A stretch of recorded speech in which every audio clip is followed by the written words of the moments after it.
इस वीडियो में हम लोग मई मंथली एग्जाम क्लास 10th के संस्कृत का क्वेश्चन पेपर देखेंगे जो 100% ऑब्जेक्टिव का सही उत्तर है। यदि आप चैनल पर पहली बार हैं तो 2025 में फाइनल एग्जाम की बिल्कुल फ्री में तैयारी करने के लिए चैनल को सब्सक्राइब कर लें और अपने दोस्तों को भी बताएं। चलिए क्वेश्चन को स्टार्ट करते हैं।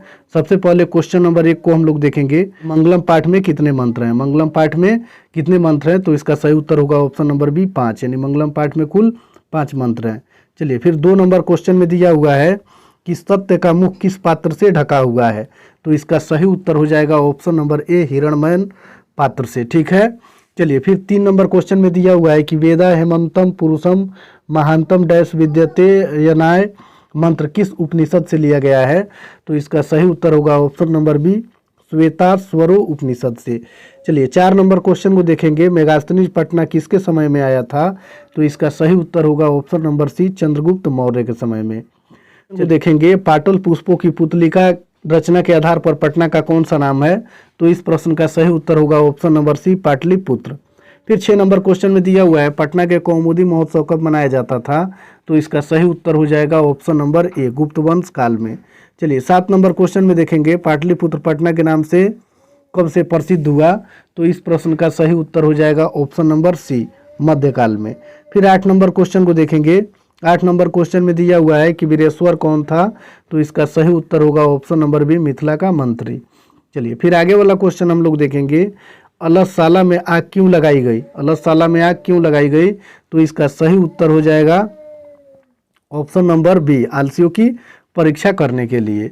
9 का सही उत्तर क्या हो जाएगा? Option number B. चलिए फिर आगे वाला 10 नंबर क्वेश्चन को हम लोग देखेंगे।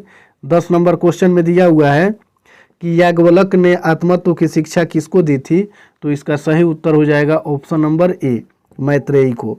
चलिए फिर 11 नंबर क्वेश्चन को हम लोग देखेंगे। 11 नंबर क्वेश्चन में दिया हुआ है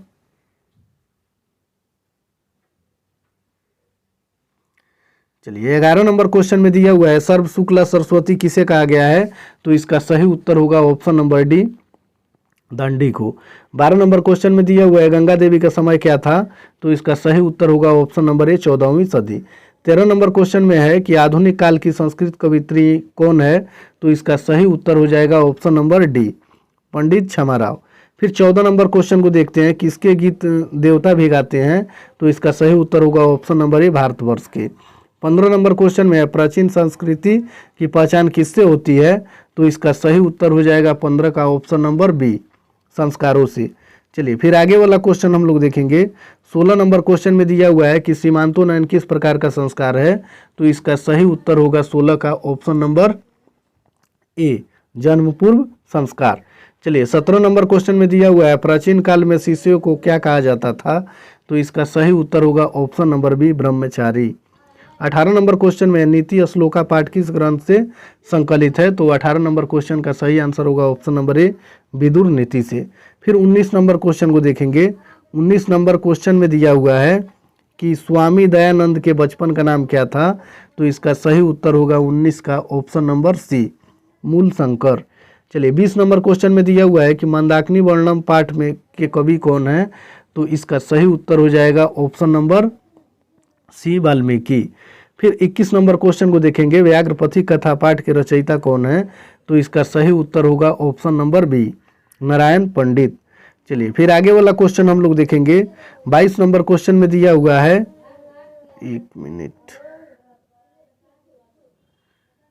22 नंबर क्वेश्चन में दिया हुआ है कर्णस्य दान वीरता पाठ किस ग्रंथ से संकलित है? तो इसका सही उत्तर होगा ऑप्शन नंबर ए कर्णभार से। 23 नंबर क्वेश्चन में है न्याय दर्शन के प्रवर्तक कौन है? तो इस प्रश्न का सही उत्तर होगा ऑप्शन नंबर बी गौतम। 24 नंबर क्वेश्चन में दिया हुआ है आर्यभट्टियम किसकी रचना है? तो इसका सही उत्तर होगा ऑप्शन नंबर डी आर्यभट्ट की। 25 नंबर क्वेश्चन में है कि निर्मलम का संधि विच्छेद क्या होगा? तो इस प्रश्न का सही उत्तर होगा ऑप्शन नंबर ए निजोड़ मलम। चलिए 26 नंबर क्वेश्चन को देखेंगे। 26 नंबर क्वेश्चन में दिया हुआ है कि पूषण जोड़ आपा वृणु की संधि होगी। तो इसका सही उत्तर होगा ऑप्शन नंबर बी। में दिया हुआ है कि ई प्लस अ के मेल से कौन सा नया वर्ण बनेगा? तो 27 नंबर क्वेश्चन का सही आंसर होगा ऑप्शन नंबर बी ए।